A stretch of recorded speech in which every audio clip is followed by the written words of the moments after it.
حضرت اکثر لوگ یہ شکایت کرتے نظر آتے ہیں کہ ہم بہت دعائیں کرتے ہیں اور وہ قبول نہیں ہوتیں، اور کیا ایسی وجہ ہے کہ ہم اتنی دعائیں کرتے ہیں تو کہیں نہ کہیں آپ کو لگتا ہے کہ رزق میں ان کے جو ہے وہ تھوڑا سا کچھ گڑبڑ ہے یا کہیں نیتوں میں کچھ کھوٹ ہے؟ یقیناً ایسا ہوتا ہے، اور دوسرا یہ کہ ہم نے تو رزق کو بھی بڑے محدود معنوں میں دیکھا ہے.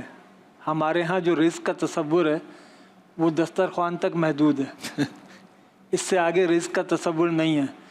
بڑی خوبصورت بات کر رہے ہیں. قرآن حکیم میں رزق، ہر وہ چیز جو آپ کے پاس ہے وہ رزق ہے. اللہ اکبر. مما رزقناہم ینفقون، یہ اللہ نے جو کوئی دیا ہے اس میں سے خرچ کرتے ہیں. ہر چیز رزق ہے.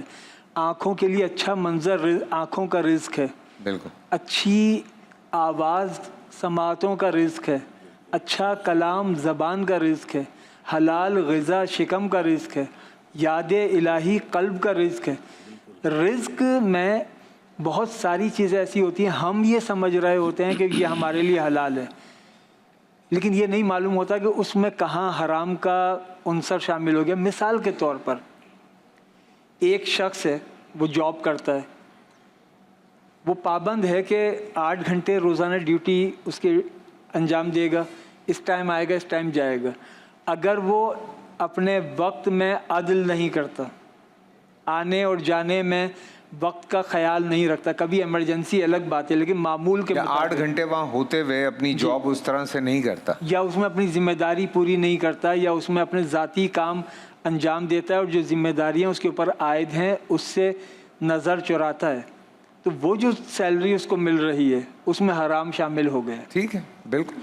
اگر ایک ٹیچر وہ کلاس روم میں جس کا کام تھا بچوں کو پڑھانا، لیکن وہ سوچتا ہے آج میں تھکا ہوا ہوں تو آج ویسے ہی بیٹھ جاتا ہے، وہ اس وقت کے اندر کار حرام کا مرتکب ہو رہا ہے.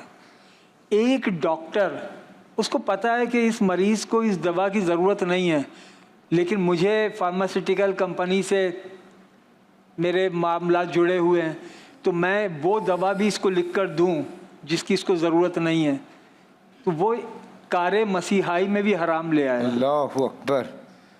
اور ہمیں باتیں سمجھنے کی ہیں. یہ حرام اور حلال میں صرف شائع اور اس کی ماہیت کو نہیں دیکھنا، بلکہ اس کا کیسے آپ نے لیا، کیسے دیا اور کیسے بڑھتا، ان 3 زاویوں سے بھی نظر رکھنا ضروری ہے. بالکل. اور ہم اس وقت اذان مغرب لاہور کی طرف بڑھ رہے ہیں، واپس آتے ہیں، کنٹینیو کرتے ہیں، ہمارے ساتھ رہیے.